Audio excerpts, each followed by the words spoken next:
Welcome to of the record. Political trend మారుతున్న ఆ political పార్టీలో ఎప్పటి నుంచో ఉన్న బ్రాండ్ మాత్రం మారట్లేదు. కరీంనగర్ జిల్లాలో అధికార కాంగ్రెస్ పార్టీ ఆగమాగమవుతోందంట. తరచుగా వివాదాలు విభేదాలతో లీడర్లు తెగ తన్నుకుంటున్నారంట. సొంత పార్టీ కార్యకర్తలే వీధి పోరాటాలకు దిగుతూ ఉండటంతో చేసేదేమీ లేక లీడర్లంతా చూస్తూ ఉండిపోతున్నారంట. అంతేకాదు తమ మంత్రుల తీరుపై ఆగ్రహం వ్యక్తం చేస్తూ ఆందోళనలకు దిగుతున్నారు. ఏఐసిసి ఇన్ఛార్జీల నుంచి పిసిసి నేతల దాకా ఎవరొస్తే వాళ్ళు వారికి కంప్లైంట్ చేసేస్తున్నారు. కాంగ్రెస్లో కలహాలతో జిల్లా హస్తం పార్టీ అస్తవ్యస్తంగా మారుతోందనే టాక్ కూడా వినిపిస్తోంది. అసలు కరీంనగర్ కాంగ్రెస్లో ఏం జరుగుతోంది?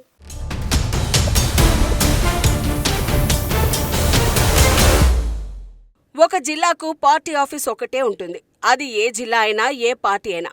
కానీ కరీంనగర్లో అలా కాదు. ఎవరి దుకాణం వారిదే.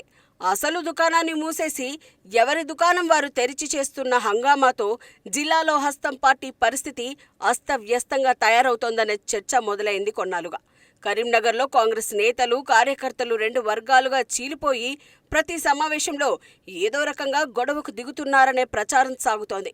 ఇటీవలే ఇరు వర్గాల మధ్య డీసీసీ ఆఫీస్ వేదికగా జరిగిన గొడవ, ఆ వెంటనే సిరిసిల్ల కాంగ్రెస్ కార్యాలయంలో కాంగ్రెస్ కార్యకర్తల బాహాబాహి లాంటి ఘటనలు జిల్లా పార్టీలో పరిస్థితులు ఎలా ఉన్నాయో అందరి కళ్లకు కట్టాయి. పార్టీలో ఒక్కొక్కరి ఆగ్రహావేశాలు నివురుగప్పిన నిప్పులా ఎలా ఉన్నాయో తేటతెల్లం చేశాయి. కరీంనగర్ డీసీసీ ఆఫీసులో ఏఐసిసి కార్యదర్శి విశ్వనాథన్ పెరుమాల్ నేతృత్వంలో జరిగిన సమావేశంలో ఆయన ముందే కాంగ్రెస్ కార్యకర్తలు గల్లాలు పట్టుకున్నారు. ఆ తర్వాత ఇదే దృశ్యం సిరిసిల్లలోనూ కనిపించింది. ఇలాంటి వరుస ఘటనలు చూశాక కరీంనగర్ కాంగ్రెస్లో అసలేం జరుగుతోందనే చర్చ మొదలైంది.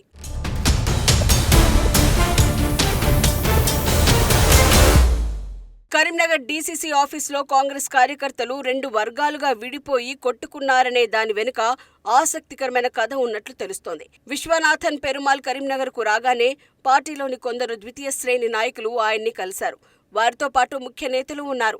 వారంతా ఇక్కడి కాంగ్రెస్లో నెలకొన్న పరిస్థితిని వివరించారు. అంతేకాదు కీలక నాయకులే గ్రూపులను ప్రోత్సహిస్తున్నారని ఫిర్యాదు చేశారట. జిల్లాలో కాంగ్రెస్ పార్టీ ఎదగకపోవడానికి కారణం వాళ్లేనని చెప్పారనే గుసగుసలు వినిపిస్తున్నాయి. అంతేకాదు ప్రతి పనికి అడ్డుపడుతున్నారని కూడా చెప్పారట.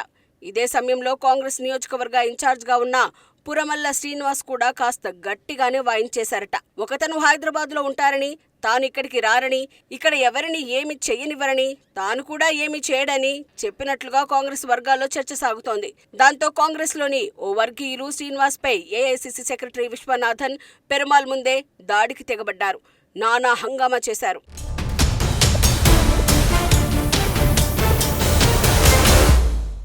మరోవైపు సిరిసిల్ల జిల్లా కాంగ్రెస్లోనూ ఇవే పరిస్థితులు కనిపిస్తున్నాయి.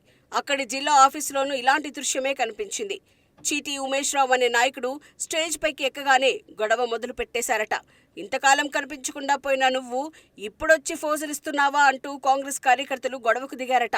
విప్ ఆది శ్రీనివాస్తో పాటు సిరిసిల్ల జిల్లా నియోజకవర్గ కాంగ్రెస్ ఇన్ఛార్జ్ కేకే మహేందర్ రెడ్డి ముందే ఈ గొడవంతా జరిగింది. దాంతో కరీంనగర్ డీసీసీ ఆఫీసులో జరిగిన గొడవని మరవక ముందే సిరిసిల్ల జిల్లా పార్టీలో అంతర్గత కలహాలు ఏ స్థాయికి చేరుకున్నాయో అందరికీ అర్థమైపోయింది.